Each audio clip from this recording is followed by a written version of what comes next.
शिवजीद्वारा प्रदान गरिएको सुखप्रदायसँग शहीद सम्भल गाउँमा फर्किएको कथा र कल्कीद्वारा जाति भाइ बन्धुहरूलाई वर प्रदान गराउन विशाखा युवराजालाई भगवानले आफ्नो स्वरूप वर्णन तथा ब्राह्मण अर्थात् वाहुनको महात्म्य र शुकदेवजीको आगमनको वर्णन गरिएको छ। शुकदेवजीद्वारा कल्कीसँगको वार्तालाप तथा भावीको अवधारणा, सिम्हलदीप र शिवजीद्वारा पद्मावतीलाई वर प्रदान गरेको प्रसङ्ग पनि विवेचनाकै विषय बन्न पुगेको छ। जो उनलाई वर्ण गर्ने उद्देश्यले कामासक्त भएर आए ती सबै स्त्री बन्ने प्रसङ्ग उल्लेख छ। यसको छलफल जनक सभा हलमा गुरुहरूले गर्दछन्। पद्माजीको दुःख र कल्कीसँगको विवाह, शुकजीको द्रुत कार्य, विष्णु पूजन विधि सिकाइएको छ। विवाहको निम्ति कल्कीको यात्रा, जल क्रीडा, भगवान कल्की र पद्मावतीको बातचित, विवाह बन्धन सूत्रमा बाँधिएको प्रसङ्ग विस्तारमा छ। यसको व्याख्या कविले गर्दछ। स्त्रीमा बदलिएका राजाहरू पुनः पुरुषत्व प्राप्त उदण्ड नपुंसक रूपमा जन्म लिएको कथा छ। अनन्त मुनि हिजडाको पिताको मृत्यु, मायाको दर्शन, ज्ञान र वैराग्य रूप एवं वैभवको कथा लोकमा तेस्रो लिङ्गको आत्मकथाले स्थान पाउँछ र हिजडा योनिबाट मुक्त हुन्छ। तत्पश्चात विश्वकर्माद्वारा सम्बलपुरी निर्माण गरी भाइ बन्धु इष्टमित्र सहित कल्की निवासको कहानी, बौद्ध स्त्रीहरूसँगको वार्तालाप, वाल्खिल्य मुनिसँगको भेट, कुदोदरी नामकी राक्षसी र उनका छोराहरू सहित मारिएको कथा जो किकट देशको युद्ध विस्तारमा छ। यसबाट पुरातनीहरू नूतन हुन्छन्। सूर्य र चन्द्रवंशी राजाहरूको वंश विस्तार छ। श्री रामचन्द्रजीको कथा प्रसङ्ग, देवापी र मरुहरू युद्ध सङ्ग्राममा आएको, कोक र विकोकको वधपछि कल्की भगवान भल्लाटनगरमा प्रवेश गरेको कथा रोचक छ। यो खण्ड अति विशेष छ।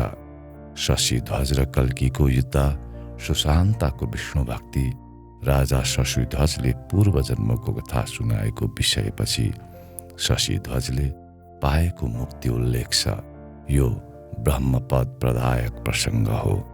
विष्णु यश र नारद मुनिको संवाद, सत्ययुगको वर्णन, रुक्मिणी व्रत कथा, भगवानको बिहार, छोरा नाति, सम्मल ग्राममा देवता एवं गन्धर्व सहित आएको प्रसङ्ग श्री कल्की पुराणमा उल्लेख छ। यसले सबैलाई उत्सवी बनाउँदछ।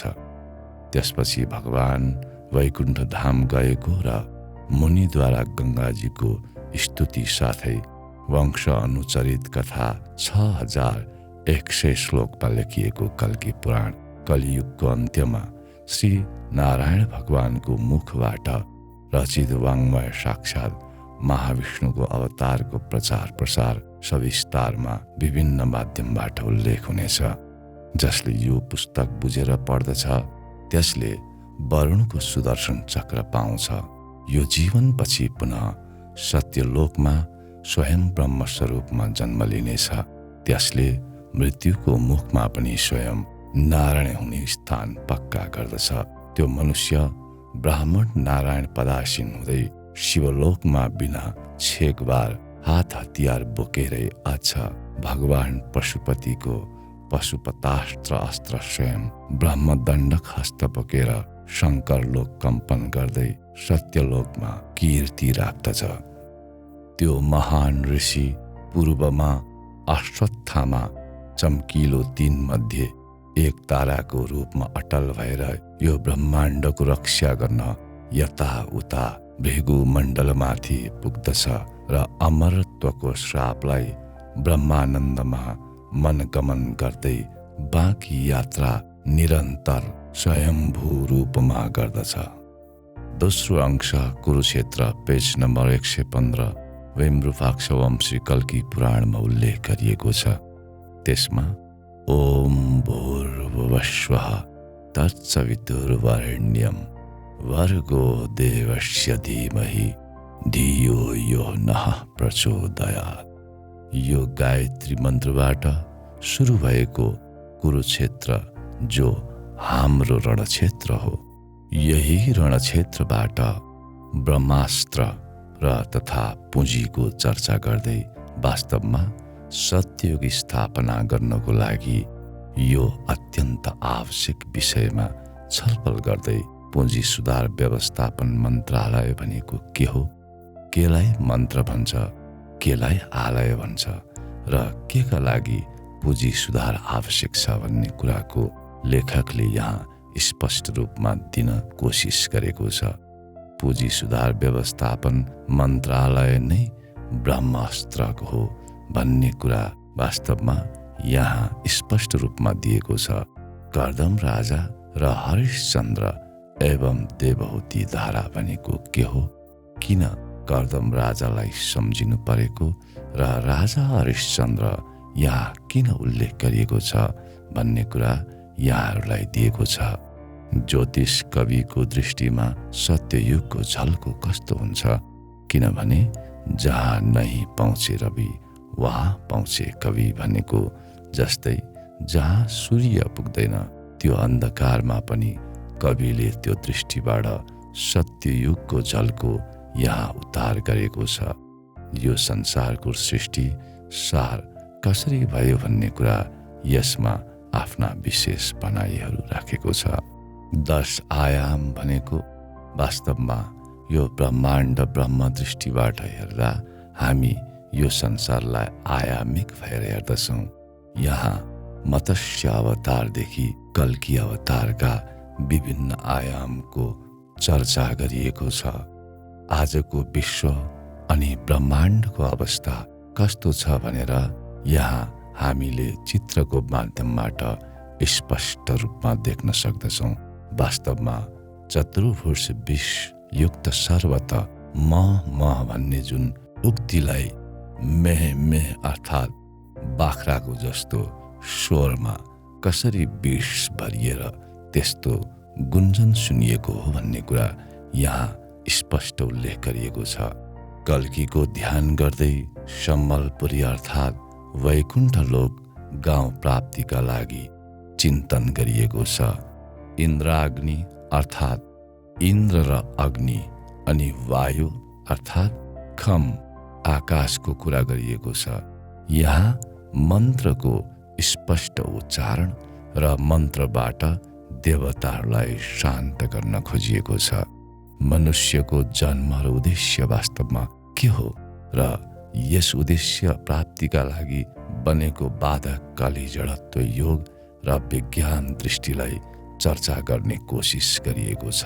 सत्ययुगमा मूल पुँजी भनेको अन्न हो। सम्पत्ति भन्नाले पशुधन र पुँजीलाई नै प्रकृतिको रूपमा लिएको छ। म कहूँ कालिया नागतन्त्र पारा दृष्टिबाट हेर्दा यसले म कहूँ र मेरो इतिहास के हो भन्ने कुरालाई दर्शाउन खोजेको छ। यो प्रताप मल्ल तथा रानी पोखरीलाई उद्धृत गर्दै त्यहाँ भएको कालिया नागको मूर्तिलाई स्पष्ट रूपमा चित्रको माध्यमबाट देखाइएको छ। अब आफूले आफूलाई चिनिसकेपछि कसरी अन्तरयात्रा पथिक बन्न सक्छ भन्ने कुरा अन्तरयात्रा पाठमा उल्लेख गरिएको छ। त्यहाँ यस अन्तरयात्रा पाठमा विभिन्न प्रसङ्गलाई चर्चा गर्दै हामी अगाडि बढ्नेछौँ। विमरूपाक्ष वंशी कल्की पुराण पेज नम्बर 232 रहेको अन्तरयात्रा पाठ। यो पात्रमा मसँग एउटा यस्तो विमान थियो, त्यो मनको गतिमा चल्दथ्यो। मनले सोच्नलाई जति शक्ति चाहिन्थ्यो त्यति नै क्षमताले विशाल कामक विमानको परिचालन हुन्थ्यो।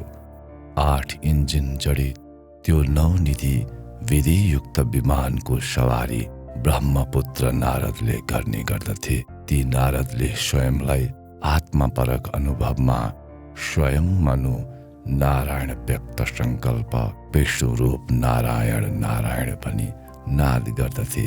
त्यो साङ्केतिक भावको गङ्गामा मन नाउ रूपी त्यस्तो सचालित मन्त्रबाट यो अन्तर मरुपार्थ मात्रा आत्मपरक भावमा बग्दछ। मनको समगति पुष्पक विमान अधिपति भरद्वाजको ज्ञान सम्पन्न ब्राह्मण कवि रावणबाट रचित भगवान पशुपतिलाई प्रसन्न पार्न सदाशिवको ध्यानपछि यो यात्रा वम 20 भित्र छिर्दछ। ओम डिम्म डिम्म डिम्कत डिम्ब डिम्ब डमरु पाणि सदा यस्य वै फं फं फं कत सर्पजाल हृदयं धम धम च घण्टारवम् वं वं वं कत वम्ब वम्ब ववनं कारुण्य पुण्यात् परम् भं भं भकत भम्ब भम्ब नयनं ध्याये शिवं शङ्करम् यावत्तोय धरा धरा धर धरा धारा धरा भूधरा यावत् चारु सुचारु चारु चमरं चामीकरं चामरम् यावद् रावण राम राम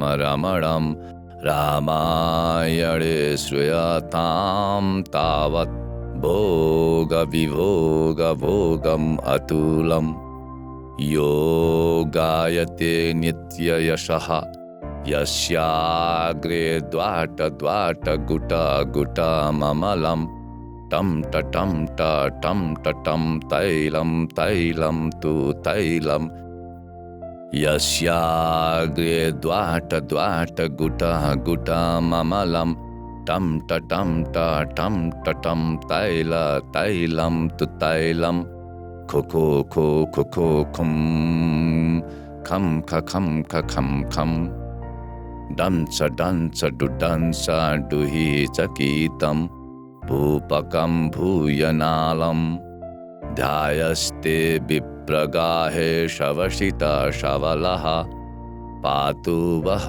चन्द्रचूर्णः गात्रं भस्मशितं शितं च हर्षितं हस्ते कपालं शितं खट्वाङ्गशितं शितश्च वृषभः कर्णे सिते कुण्डले गङ्गाफने सिता जटा पशुपत ऐश्च इन्द्रः शितो मूर्धनि सोऽयं सर्वशितो ददातु विभवं पापक्षयं सर्वदा।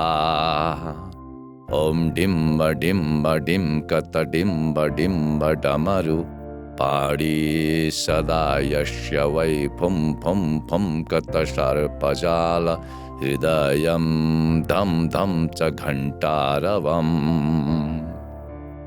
अब हामी अन्तर्यात्रा पार्थमा आत्मपारक तीर्थयात्रामा जाँदैछौँ। त्यो हामी भनेको केवल म मात्र हो। त्यो बाँसुरी रूपी धुन बाँस रूपी शरीरबाट निस्केको विमान मान मन मनको रकेटमा यस्तो स्वचालित प्रवृत्ति भिन्न थियो। यो दुनियाँमा योगीहरूले मात्र प्रयोग गर्न सक्ने त्यस पुष्पक पहेँलो विमानमा बसेर समयको चर्चा गर्दै यो मण्डलामा विचरण गर्दछ।